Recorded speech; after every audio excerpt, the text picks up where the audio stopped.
Welcome back to Melodic Memories of Light's Monarch. I'm Casey, as always, and happy St. Patty's Day. Also, let's not forget, it is also iHeart Music Awards Day. Don't forget about that. It's actually happening right now as I'm recording this. A few awards have been announced so far, which I will touch on here as I'm talking about it, but so far it is not actually completed yet. So right now, all that we know, or at least all that I know that I personally care about and want to share with all of you, is that Clancy, yes, Clancy, by the almighty 21 Pilots, one of my favorite bands, obviously, if you guys know, you know. If you know me, you know. Clancy, it finally, after getting snubbed by the Grammys and ignored by literally everything fucking else, it finally has won an award at the iHeart Music Radio Awards for the Alternative Album of the Year. Should be Album of the Year, don't get me wrong. I don't know why it has to be specifically Alternative Album, but probably because it is a popularity contest. It is voted by the fans. If you didn't vote, vote next year, because, like, come on. If you want your favorite artists to win stuff, vote here. Like, come on. You gotta support them. Granted, if they're respectable artists like 21 Pilots, they know that the awards don't mean everything. Winning awards, like, yeah, it's fucking awesome. They worked very hard on the album, on the music for all of us to hear, but at the end of the day, it doesn't so much matter about the awards, more so the people it actually affects. And they're able to see that through all of us, through our content that we post to the internet, through the click, through the actual live shows that they play themselves. Like, they know when an album means something to their fan base. Every artist does, and I will have to say 21 Pilots is no exception. Clancy fucking finally won an award, and I'm so happy about it. I know it is just an iHeart Music Radio Award or whatever the fuck.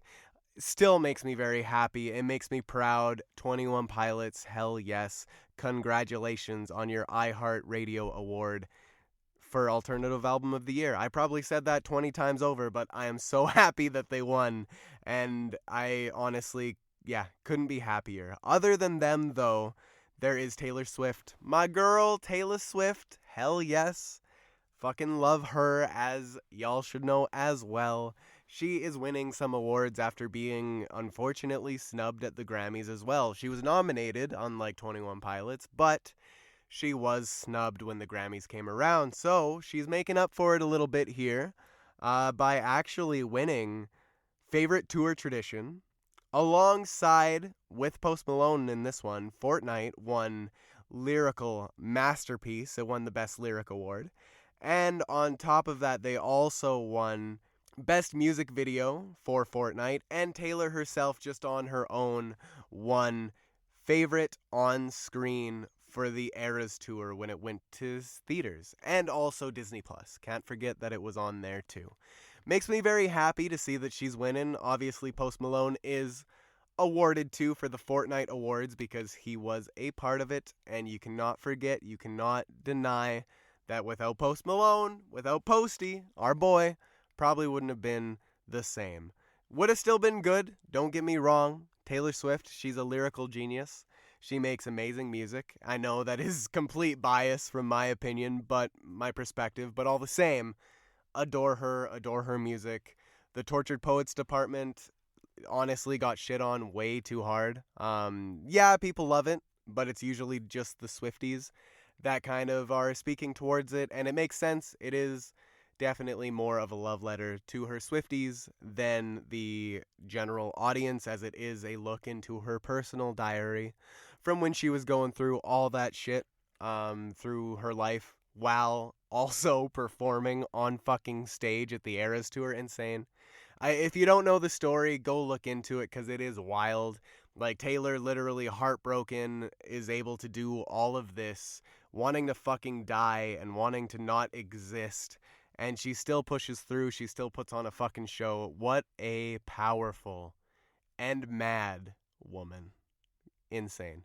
So, just wanted to shout out quickly, congratulations again to 21 Pilots. and Taylor Swift alongside Post Malone, of course. Congrats on winning these. Obviously, the award show is still going on. I don't know the outcome of every award. Taylor Swift might even win more. Who the fuck knows? But you all will know for sure, because next episode I will touch on it a little bit more if there is anything drastic either announced or presented for awards, either or. Who knows? Maybe we'll even see something new Taylor Swift related released or announced tonight. Highly doubt it, but you never know. Again, she is a mad woman. So, in saying all of that, again, happy St. Paddy's Day. It is the day you wear green. St. Patrick, the boy, got rid of the snakes. You drink some green beer, you fucking good. Cheers. Hell yes. St. Patrick's Day, never a day I really celebrated.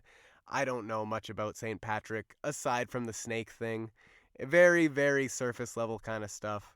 But I do know that people love an excuse to drink. And what better excuse to drink than a holiday that kind of, even if it was meant to be something else, around North America in this area, it definitely has just become an excuse, a holiday, if you will, to drink.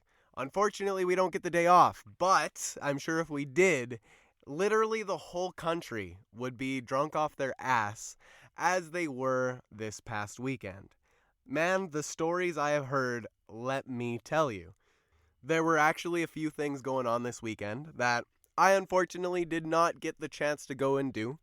I finally got my day off though, mind you. I was literally working 3 weeks straight. It was absolutely awful. I do not recommend. Please, if you guys get a chance to give yourself a break, take it. Don't work 3 weeks straight because it is awful. If you have to, you gotta do what you gotta do. I understand, and that is where I'm coming from. I'm trying to catch up on my funds, like I mentioned a while ago. Trying to catch up on all of that so I can then book some flights, get on the way. Like, I want to reach my goals, and I'm fucking getting there. It is exhausting. But so long as y'all remember to take time for yourselves, and that's what I'm trying to do for myself too. Remember that at least. Because it's hard. It's hard to know what the limit is, where to draw the line on what you should be working towards and what you should try to take a break on. Like, for me personally, I have a lot of goals, and those goals, I feel like I'm forever chasing them, and I'm finally trying to really push, so I'm not just chasing and chasing anymore. And honestly, this podcast that I'm talking to y'all on right now, I really want to grow this. I want to put in the effort and grow it, and yes, it is a step-by-step kind of thing. As anyone that's listening right now, you're probably going to see a little bit more effort put into this stuff. Maybe not so much the podcast itself, because I'm still learning, again, more editing, more audio every day. Trying to learn something new. But I want to get more into the social aspect of it. I want to talk to these people that are listening, because I know you're out there. And there's obviously a few of my friends. Hello, guys and girls. Thanks for listening. Thanks for supporting me. And also to the strangers out there that I don't know that might be listening to this, even if it is the first time. Welcome. And go follow me at Lights Monarch on all my socials, because I want to be more active on there. I'm going to be posting more in the coming weeks. So stay tuned and look forward to some more stuff from me on my socials. I've got a huge vinyl collection. I want to start posting some photos of that. I've got a lot more concert videos to post, and I usually post those over on TikTok, which I also want to kind of branch out and post them on all my socials. Again, just kind of nonsense talking about it right now, but y'all will see. I just want to grow this, and I really want to have a community to be able to talk about these things that I love, and the new releases, the albums, anything really, anything under the sun when it comes to music and my memories, things that I love. I want to talk about it with people that love it too, or are interested, or curious, like Kingdom Hearts, Black Veil Brides. Like, it can go from video games, music, TV, media, anything really that one can consume and adore, as I do. I want to talk about it. Give me your best conversation on Kingdom Hearts, what your favorite game is, what your favorite Steven Universe episode is, what your favorite cartoon is growing up. What was it? Like those things that are just kind of nonsense on top of all of music and what it means to you, which definitely is not nonsense. Let me tell you, music is important. I want to be able to talk about it. And I know it probably sounds like I'm going a million miles a minute right now, just kind of rambling on and on and on about it, but it's because that's how my brain feels. My brain feels like that when I think about expanding my socials, because the opportunities and ways to go about it are completely endless.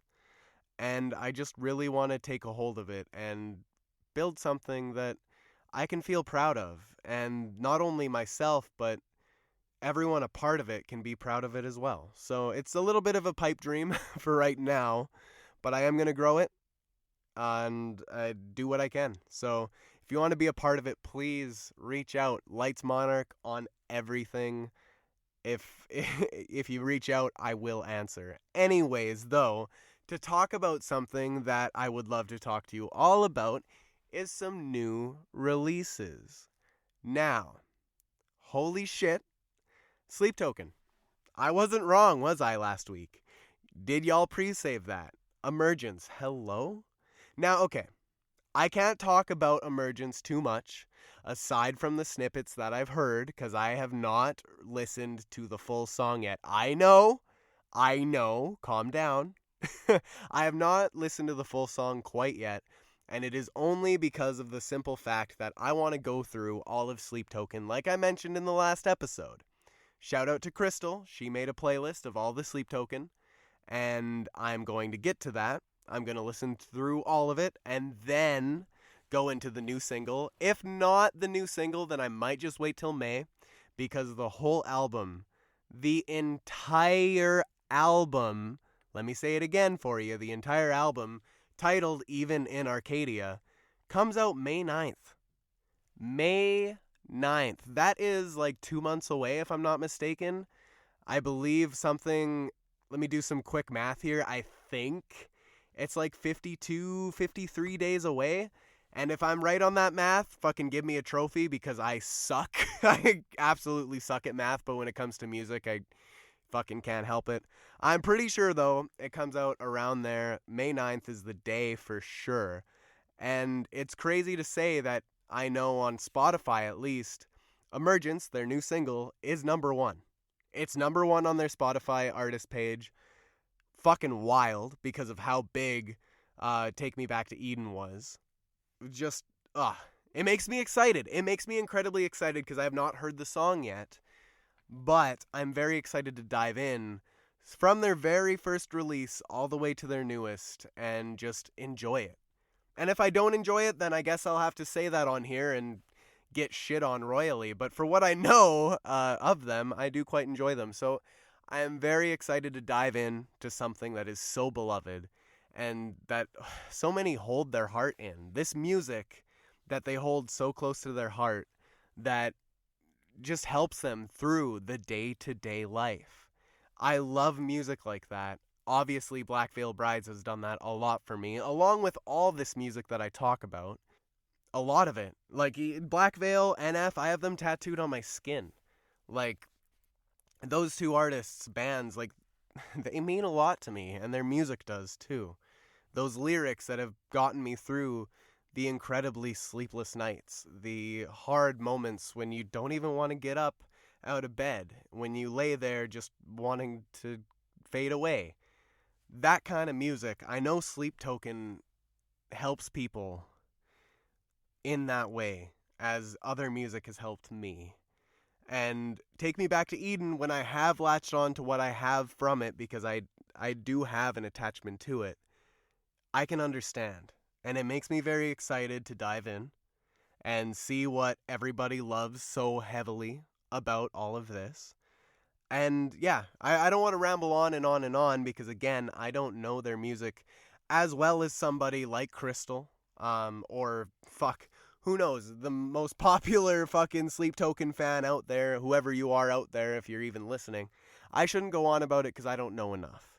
But soon I will, and I'm very excited to go through it. Hopefully I'll be done it by next weekend, but if I'm not, oh well, more time. I've got until May 9th, realistically, but it just makes me excited. Some new music by an artist that I know is really good.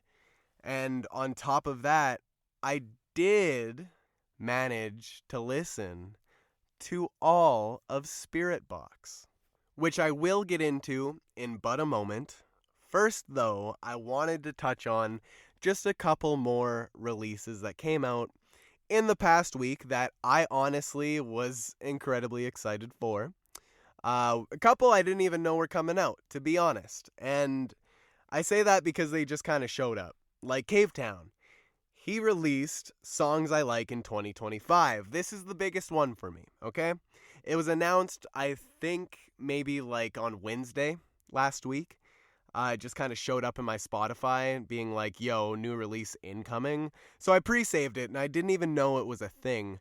I should have expected, though, because as he was releasing these newer singles, the artwork for itself actually had question marks on different tracks. So it was there, you just had to kind of notice it. I unfortunately didn't.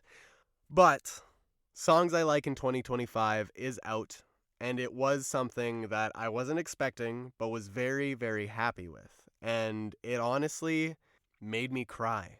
So let me go into it a little bit. It's only 5 tracks long, nothing crazy by any means in terms of length. It's only like 15 minutes, but it starts with My Love All Mine, which was the first single of it. Going into Hentai, Remember You, I'm Low on Gas and You Need a Jacket, second single, and Flume. Mind you, these are all covers, okay?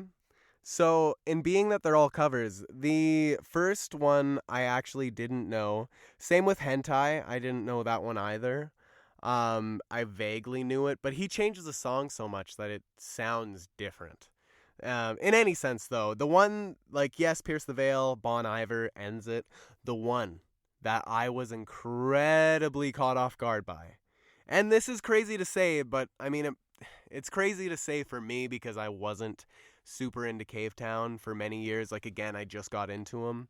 But Remember You, that one, that's a Rebecca Sugar song. And I have thought to myself that Cavetown, some of his songs sound like Steven Universe songs. And in saying that, him covering a Rebecca Sugar song, yes, it's one from, I believe, Adventure Time. Oh my God.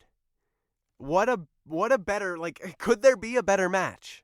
What a perfect match is the words I'm looking for. Holy shit. I had goosebumps, shivers, I cried. Like, I know it sounds ridiculous, but it really, really hit.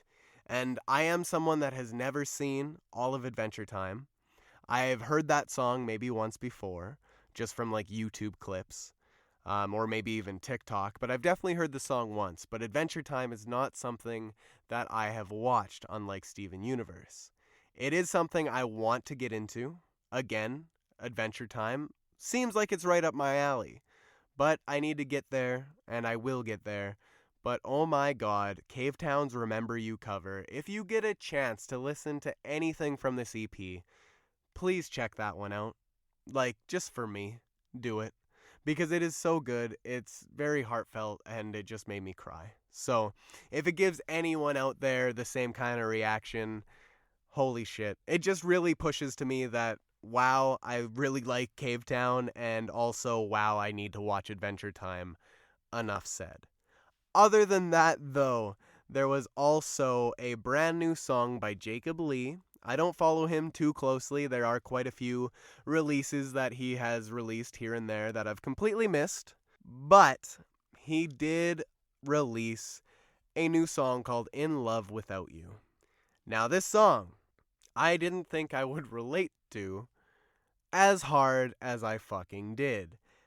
Ouch. Okay, let me just say ouch. Because this song, it pulls, it tugs on your heartstrings, especially if you can relate to the situation.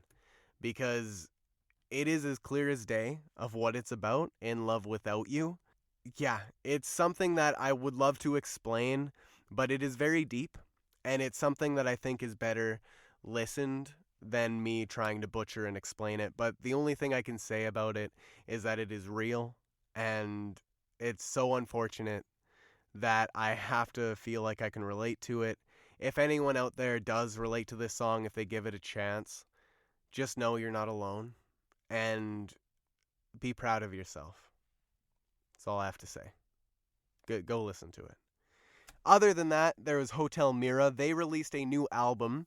I haven't the chance to listen to it yet, though, because when it was first released, it was only like 2 songs that were actually available to listen on it. It seems like now they fixed it, so I can actually give it a proper listen, but it's a whole new album from Hotel Mira.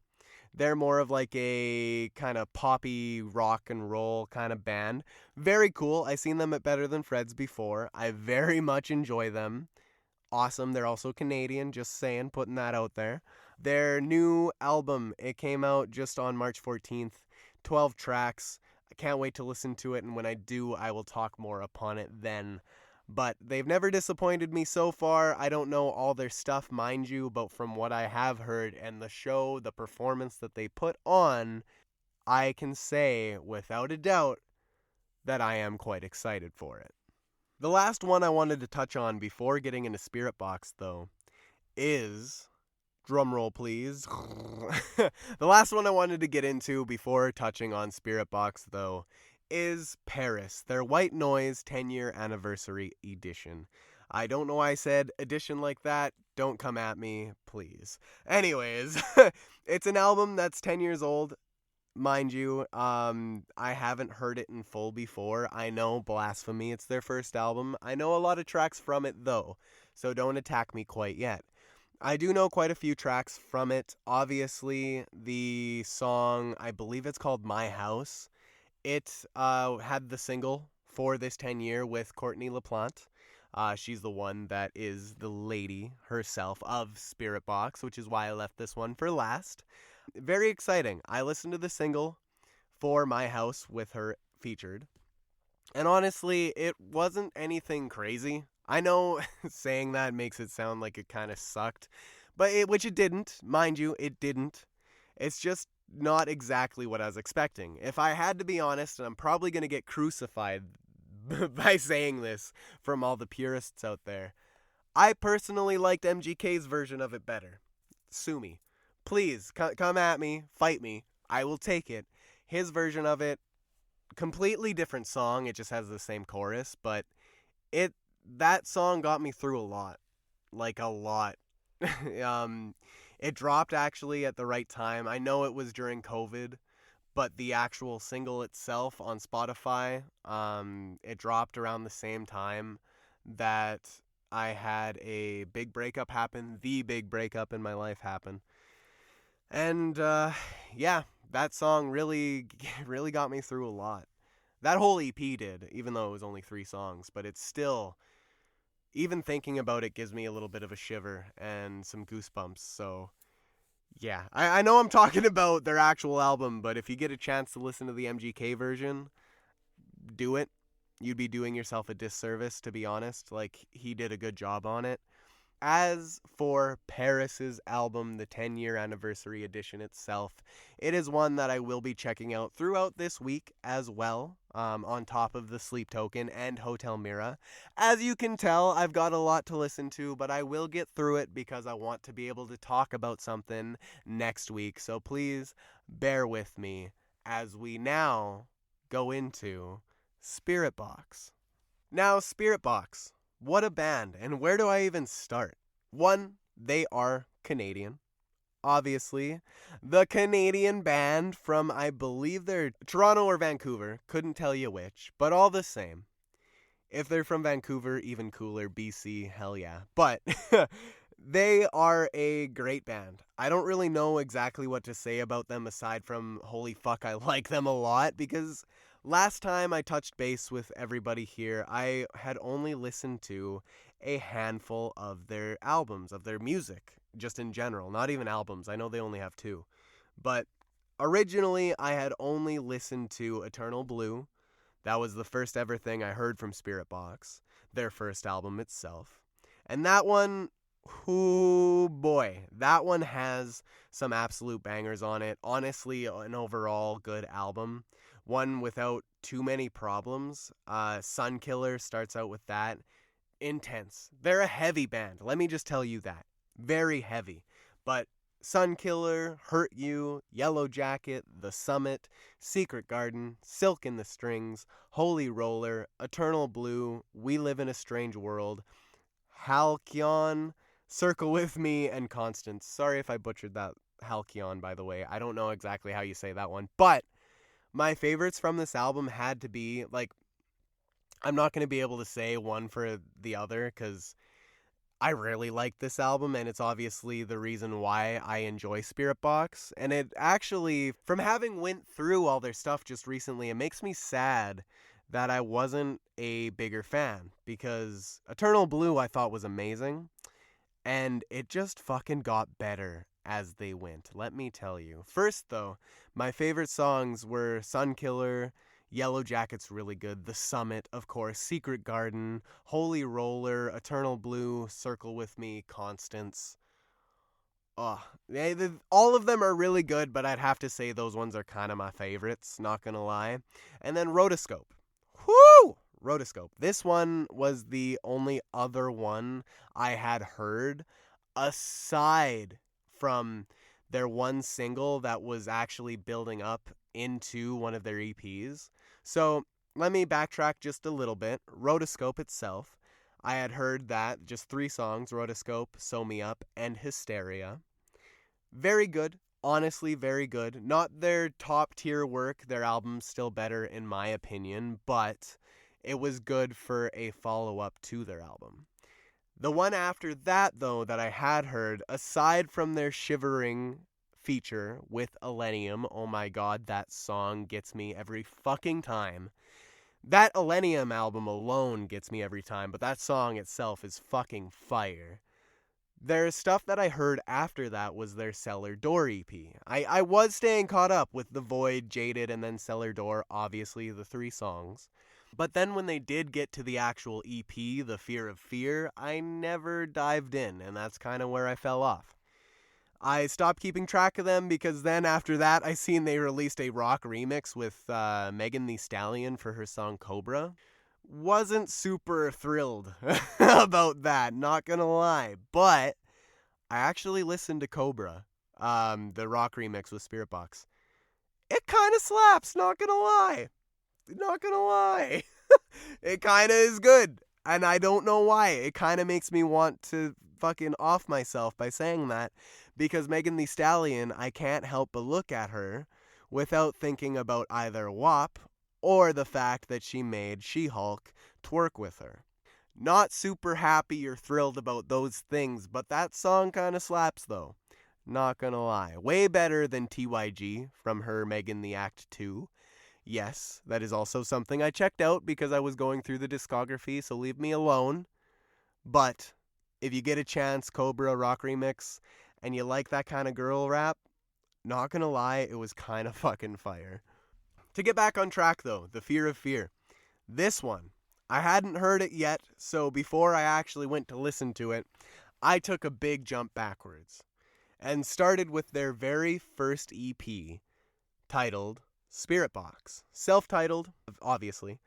It starts with The Mara Effect Part 1, then 1016, The Mara Effect Part 2, The Mara Effect Part 3, Everything's Eventual, Aphids, and The Beauty of Suffering. Obviously, this EP I had seen before. I had never heard it, though. And what a start to their career. Like, I can't really get over Spiritbox. They're so impressive. The only thing, and this goes for their entire body of work, all of it, the only thing I can say about Spiritbox that is bad is that it can sometimes be hard to hear the vocals over the guitars and the mixing. Even some of the screams, she is a pretty good screamer.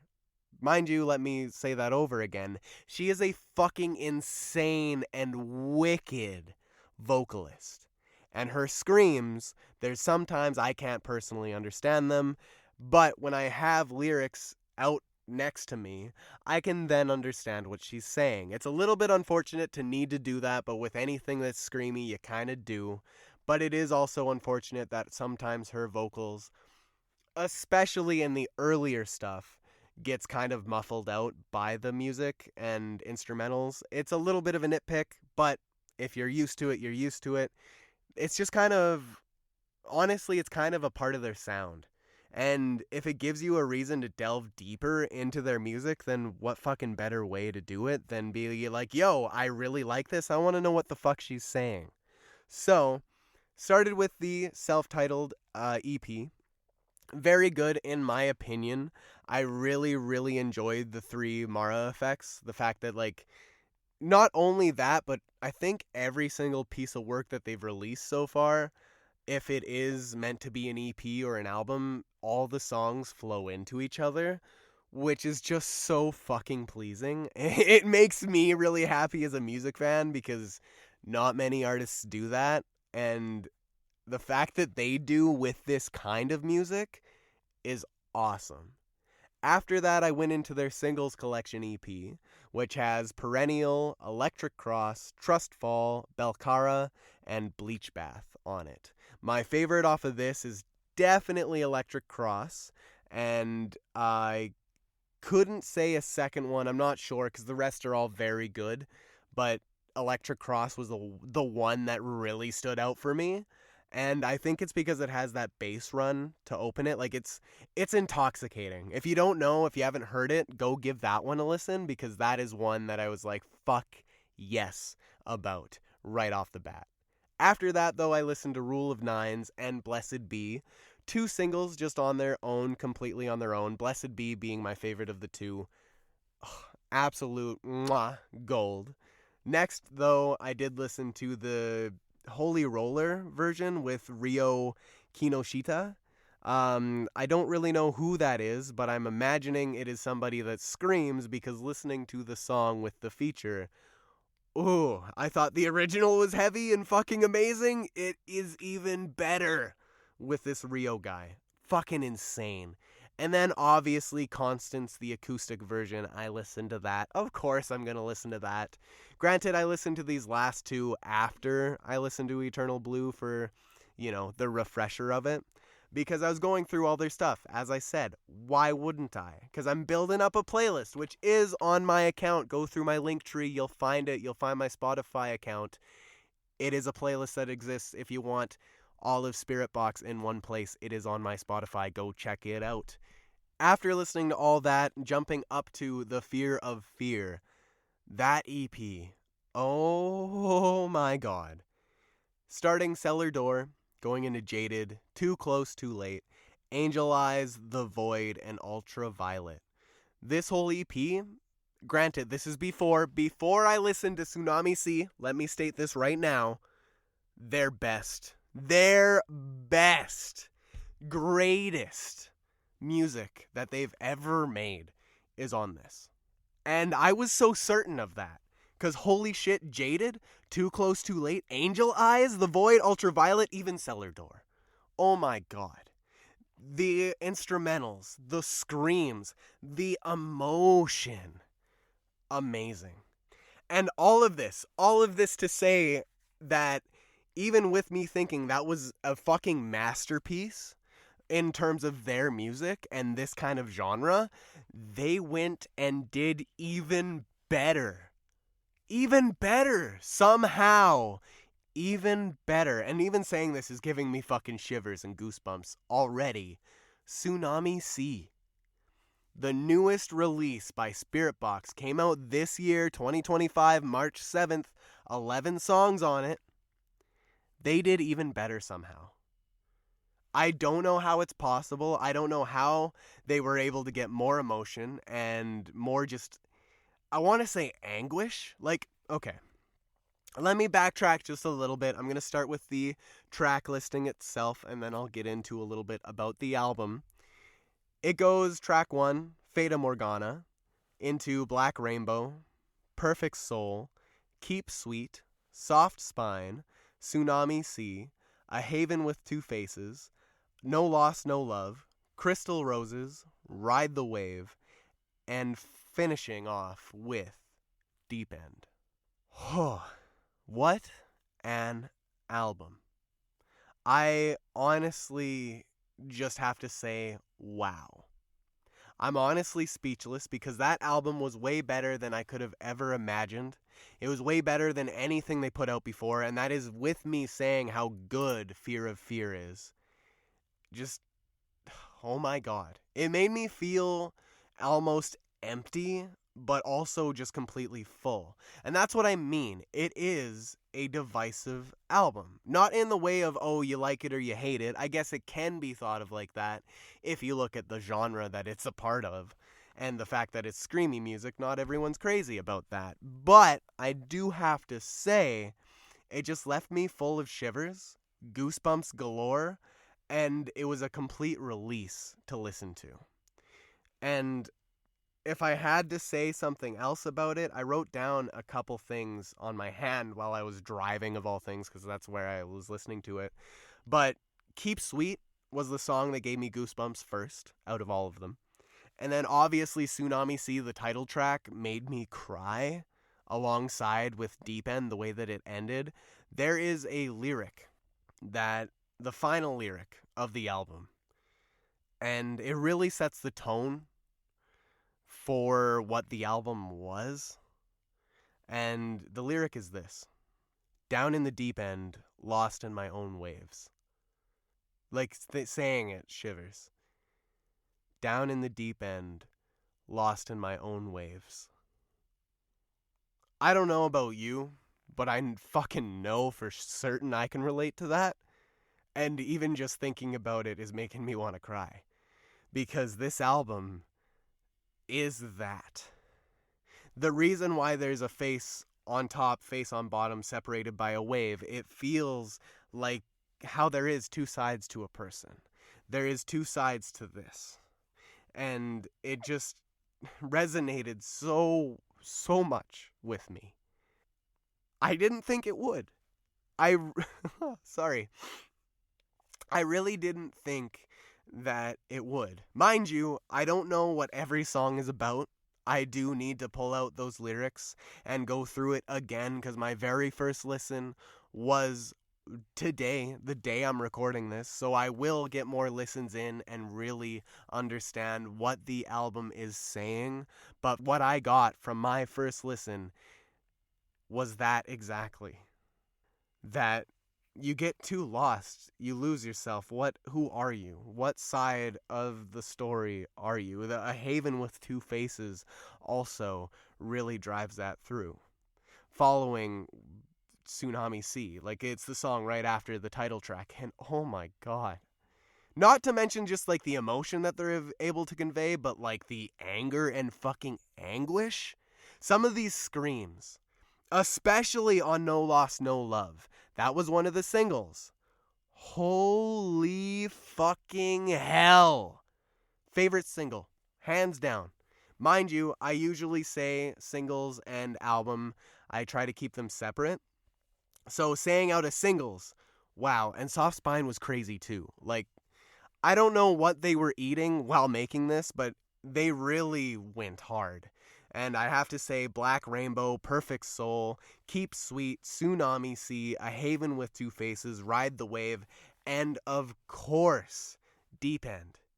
Those were the ones that really, really stuck out to me, that are obviously excluding singles, and if I accidentally put a single in there, I'm sorry. The whole album was amazing. And again, I want to say, for a third and final time, Down in the Deep End, Lost in My Own Waves. I don't know why that resonates so much with me. But Spiritbox, thank you. I wish I would have listened to it sooner.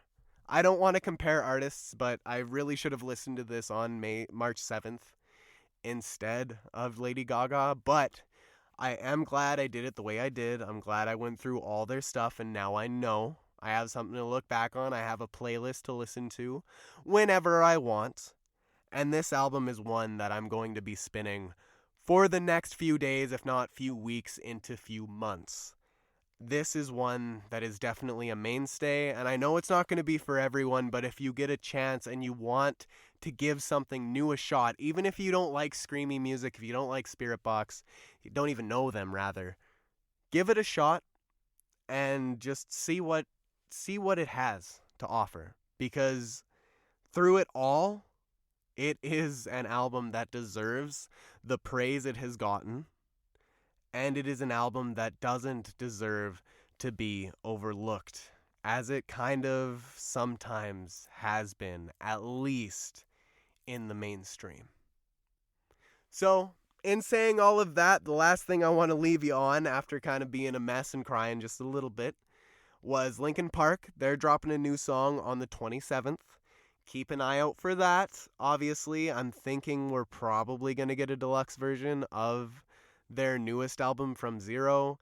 Couldn't tell you for sure. That hasn't been announced, so that's complete speculation on my part, but it is coming, so keep an eye out. Go stream some fucking Tsunami Sea by Spiritbox, and I'll catch y'all in the next one. Thank you so much for listening, and thank you for discovering the music within.